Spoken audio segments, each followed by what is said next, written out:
Il est presque 19h sur Europe 1. Dans un instant, Louis Boyard, député NUPES de la 3e circonscription du Val-de-Marne, sera mon invité. On reviendra bien évidemment sur comment sauver l'hôpital public avec justement ces députés LFI qui se sont rendus dans les hôpitaux pour évaluer les besoins, en rendre compte à l'Assemblée nationale. Ce sera dans quelques instants, tout de suite après le journal, car pour l'instant, il est 19h.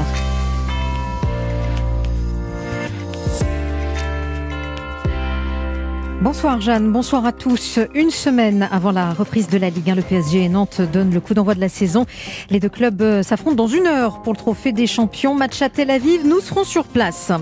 Des températures qui vont afficher 39 degrés. La France à nouveau balayée par une vague de chaleur. Canicule et vent, le cocktail explosif pour les feux et à nouveau des incendies dans le sud.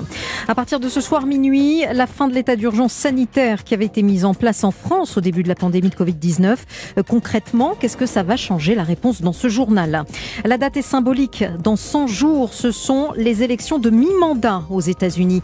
Un scrutin loin d'être gagné par les démocrates. Le président Joe Biden est en perte de vitesse.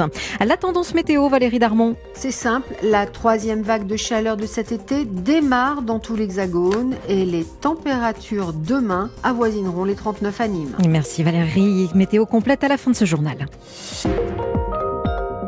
Europe 1. C'est le jour J pour le trophée des champions. Et oui, le Paris Saint-Germain, champion de France, affronte Nantes, vainqueur de la Coupe de France.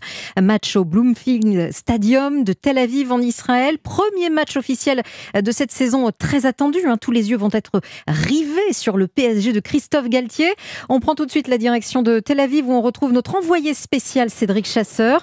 Cédric, on est à 1 heure du coup d'envoi et j'imagine qu'il y a de l'ambiance.